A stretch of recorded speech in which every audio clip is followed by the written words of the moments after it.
Morning students, आप सभी का स्वागत है आपके अपनी YouTube channel maths for you academy में। गुड मॉर्निंग स्टूडेंट्स, आप सभी का स्वागत है आपके अपने YouTube channel maths for you academy में। आज हम आपके लिए लेके आए हैं यहाँ पर कक्षा 8 की गणित विषय की वर्कशीट नंबर 10, तिथि 29/10/2020 के लिए वर्कशीट आई है। एक चर वाले रैखिक समीकरण, एक चर वाले यानी कि वन वेरिएबल लीनियर इक्वेशन जो है उनके लिए ये समीकरण आए हैं कि किस तरीके से इन समीकरणों को हल किया जाता है, किस तरीके से लिखा जाता है। तो ये सारी चीज़ें हम यहाँ पर आपको डिटेल में बताने वाले हैं। सबसे पहले एक रोचक पहेली क्या है।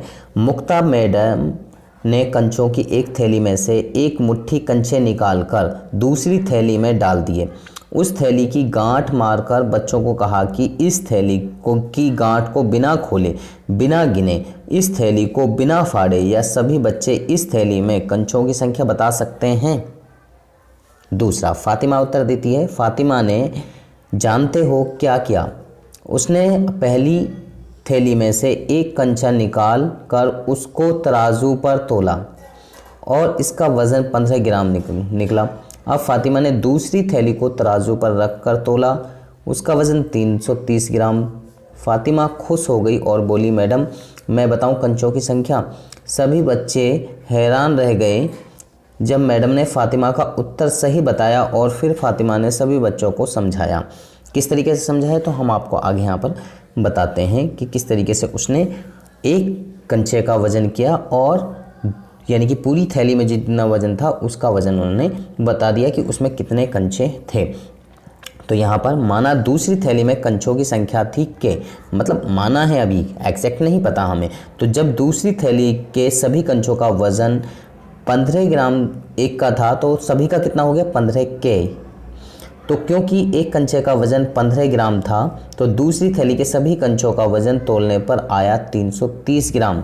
तो हमने क्या किया, 15 के जो हमारा टोटल वज़न आ रहा है वो 330 ग्राम के बराबर है। तो इन दोनों को बराबर रख दिया। दोनों पक्षों को 15 से भाग देने पर हमने यहाँ पर दोनों पक्षों को 15 से भाग किया है, क्योंकि 15 यहाँ पर ये काटना है हमें। 15 भाग करने पर यहाँ के बराबर 22 है ना। मज़ेदार पहेली। तो यानी कि हमने उनको 15 से भाग कर दिया, तो यानी कि जो कंचों की संख्या आई वो कितनी आ गई? 22 कंचे आ गए हमारे पास में, कि यानी कि उसमें उस थैली के अंदर 22 कंचे हैं। तो इस तरीके से फातिमा ने उन कंचों को निकाल लिया। तो इस तरीके से आप सभी बच्चे भी इस तरीके से, अगर सभी कंचे जो हैं उनकी जो यानी कि वज़न है वो सेम है, तो इस तरीके से आप भी करके आराम से देख सकते हैं। एक ही साइज़ के हैं, एक ही वज़न के हैं, तो आप आराम से उनको इस तरीके से देख सकते हैं कि आप बता सकते हैं कि उसमें कितने कंचे हैं।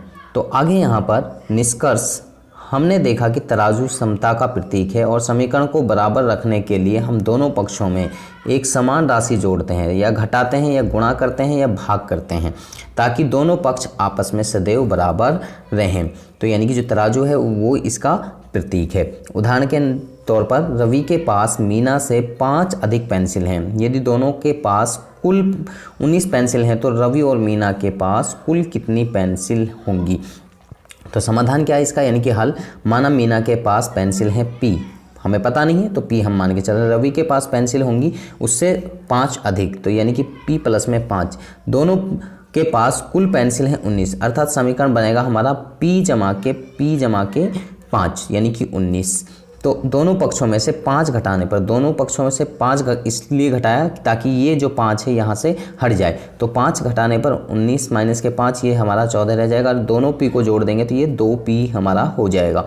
इसके बाद दोनों पक्षों को 2 से भाग करने पर, क्योंकि यहाँ 2P आ रहा है तो इसको सिर्फ हमें P छोड़ना है, तो 2 को यहाँ से हटाएंगे तो 2 यहाँ गुणा में है तो हमें भाग करना पड़ेगा अगली बार में।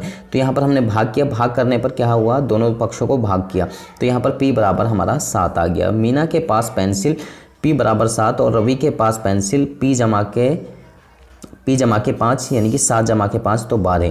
तो यानी कि अगर 7 और 5 को हम जोड़ते हैं तो 19 टोटल पेंसिल हो जाती हैं। तो ये हमारा सही जवाब होगा इसका। आगे यहाँ पर क्या लिखा हुआ है आप देख सकते हैं। आपने देखा कि एक पक्ष या बायां पक्ष को चरों के रूप में बदलने और दूसरे पक्ष या दाएं पक्ष को संख्या के रूप में बदलने पर हम बाएं पक्ष में जो संख्या जमा होती है उसी संख्या को दाएं पक्ष में जाकर घटाते हैं। हम बाएं पक्ष में जो संख्या घटा की जाती है उसी संख्या को दाएं पक्ष में ले जाकर जमा करते हैं। हम बाएं पक्ष में संख्या को गुणा करते हैं तो संख्या को दाएं पक्ष में जाकर भाग करते हैं, या हम बाएं पक्ष में जो संख्या भाग होती है उसी संख्या को दाएं पक्ष में गुणा करते हैं, क्योंकि जमा और घटा एक गुणा और भाग एक दूसरे के पूरक होते हैं। क्या होते हैं? एक दूसरे के पूरक होते हैं। तो चलिए कुछ अन्य प्रश्नों को हल करते हैं। तो इस तरीके के सवाल यहाँ पर दिए गए हैं 3 सवाल। तो इन सवालों को अभी हम आपको आगे सॉल्व करके बताते हैं किस तरीके से इन सवालों को भी हम हल कर सकते हैं। तो यहाँ पर पहला क्वेश्चन है आपका, यहाँ पर y - 7 = 27। दूसरा क्वेश्चन है 7/2 L = 2/7। और तीसरा क्वेश्चन है 9u + में 2/7u = 4। ये क्वेश्चन दिए हुए हैं हमारे लिए, इन क्वेश्चंस को सॉल्व करना है। और ये चीज़ आपके लिए बहुत इंपॉर्टेंट दी गई है, कोविड के संदर्भ में उचित व्यवहार संबंधी कैब संदेश, नियमित रूप से अपने हाथों को साबुन और पानी से धोते रहें। यहाँ पर आपके लिए पिक्चर भी दिखाई गई है कि आप अपने हाथों को बिल्कुल अवश्य धोते रहें। पहला क्वेश्चन किस तरीके से करना है, तो y - 7 = 27 दिया हुआ है। तो दोनों पक्षों पर, यहाँ पर हमें इस 7 को हटाना है यहाँ पर, तो यहाँ माइनस का है तो हमें क्या करना पड़ेगा, दोनों पक्षों में क्या करना पड़ेगा, जोड़ना पड़ेगा। दोनों पक्षों में 7 जोड़ने पर, दोनों पक्षों में जब हम 7 जोड़ रहे हैं तो यहाँ पर हमने 7 जोड़ा, इधर भी 7 जोड़ना पड़ेगा। तो इससे क्या होगा कि ये जो 7 है, इस 7 से ये 7 जो है कैंसिल हो जाएगा, सिर्फ इधर बचेगा y, और इन दोनों को जोड़ने के बाद में ये 34 आ जाएगा। ये सेकंड मेथड हम जो डायरेक्ट करते हैं इस तरीके से कर सकते हैं। y - 7 = 27 है तो y को यहीं लिखा, और 7 यहाँ पर माइनस का है, अदर साइड में ले जाएंगे, जैसे वहाँ ऊपर कहा गया है कि इसको अदर साइड में ले जाएंगे तो ये माइनस का है, तो दूसरी साइड में ले जाएंगे तो प्लस का हो जाएगा। तो यहाँ माइनस का है तो दूसरी साइड में हम इसको लेंगे तो ये प्लस का हो गया। तो 27 में 7 जोड़े तो ये 34। तो इस tरीके से भी आप इसको इजीली सॉल्व कर सकते हैं, या ऐसे करिए या आप ऐसे कर सकते हैं, और मुझे लगता है कि ये आपको ज़्यादा बेस्ट लगेगा। दूसरा सवाल था हमारा किस तरीके से उसको सॉल्व करना है। दूसरा सवाल है हमारा यहाँ 7/2 L = 2/7, यानी कि 7/2 L = 2/7। दोनों पक्षों को 2/7 से गुणा करने पर, सबसे पहले हमने गुणा किया, ये 2/7 है तो इसका उल्टे से हम गुणा करते हैं। 2/7 से हमने गुणा किया तो 2/7 से हमें दूसरी साइड भी गुणा करनी पड़ेगी। तो इसके बाद में यहाँ पर हमने L को पहले लिख लिया, और 7/2 को यहाँ और 2/7 को यहाँ पर लिख लिया। ये सेम एज इट इज़ जो है हमने यहाँ पर सेम एज इट इज़ लिखा। और यहाँ पर जब हम देखते हैं तो यहाँ 2 से ये 2 कैंसिल हो जाता है, 7 से 7 कैंसिल हो जाता है, यहाँ सिर्फ L बचता है इधर, और इन दोनों की मल्टीप्लाई करेंगे, इन दोनों की मल्टीप्लाई कर यहाँ लिख देंगे। ऊपर वालों की ऊपर वाले से मल्टीप्लाई, नीचे वाले की नीचे से मल्टीप्लाई, तो यानी कि 2 दूनी 4 और 7 7 49।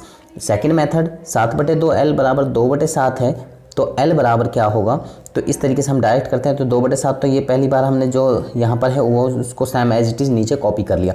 अब यहाँ जो 7/2 है इसको हम अदर साइड में यहाँ पर लेके गए हैं, तो ये जब ले जाएंगे तो ये जो भाग में है 2 है ये गुणा में चला जाएगा, और जो 7 गुणा में था वो किस में चला जाएगा, भाग में चला जाएगा। इनको गुणा करेंगे तो वही आएगा जो अभी हमने आपको बताया, 4/49 यहाँ पर हमारा आ जाएगा। आगे यहाँ पर तीसरा सवाल है किस तरीके से तीसरे सवाल को सॉल्व किया जाएगा। ये सवाल हमारे लिए दिया हुआ है 9u + में 2/7u = 4। तो सबसे पहले हमने इनके अपॉन में 1 रख लिया, इसके अपॉन में भी हमने 1 रखा। यहाँ पर इन तीनों का एलसीएम हमने 7 ले लिया, 7 हमने इनका एलसीएम लिया, यानी कि 7 हमने एलसीएम ले लिया। तो 1 से सबसे पहले इस 1 से जो यहाँ 1 है, इस 1 से 7 को भाग किया, डिवाइड किया, तो कितनी बार गया, 7 बार। 7 से हमने 9 को मल्टीप्लाई किया, 63 हो गया, और u इसके साथ में है, यानी कि ये चर है, तो ये हमने यहाँ पर सेम एज इट इज लिख दिया। फिर 7 से 7 को डिवाइड किया, 1 बार गया, 1 से 2 को मल्टीप्लाई किया, यहाँ पर 2u हो गया। इस तरीके से 1 से 7 को डिवाइड किया, 7 और 7 की 4 की मल्टीप्लाई करते हैं तो ये 28 आ गया। अब जो यहाँ पर यहाँ इक्वल का साइन है सेंटर में, आप देख सकते हैं, और इक्वल के साइड के दोनों तरफ का अगर हम एलसीएम लेते हैं तो वो एलसीएम क्या हो जाता है, क्रॉस हो जाता है। तो अब आपके पास में सिर्फ ऊपर बचा यहाँ पर 63u, यानी कि 63u + में 2u = 28। तो यहाँ पर आप क्या करेंगे, इन दोनों को ऐड कर देंगे तो ये 65u हो जाएगा, और इधर ये 28, u = 28/65, क्योंकि 65 यहाँ गुणा में है तो दूसरी साइड में जाएगा, तो यहाँ पर ये डिवाइड में जाएगा, तो ये हमारा 28/65 जो है u की वैल्यू आ जाएगी। तो इस तरीके से इन सवालों को आप इजीली सॉल्व कर सकते हैं। मुझे लगता है कि आप सभी बच्चों को ये सवाल समझ में आ चुके हैं। अगर आपको समझ में आ चुके हैं तो आप हमारी वीडियो को लाइक करें, शेयर करें, कमेंट करें, और इसके साथ में इसके साथ में अगर आप अभी तक हमारे चैनल पर नए हैं तो आप हमारे चैनल को सब्सक्राइब कीजिए, और इसके साथ में बेल आइकन को जरूर प्रेस करें, ताकि आपको आने वाली हर वीडियो की अपडेशन साथ के साथ में मिलती रहे। तो आप बच्चे हमारे साथ में बने रहिए हमारे नेक्स्ट वीडियो तक। आप सब बच्चों का इस वीडियो को देखने के लिए धन्यवाद।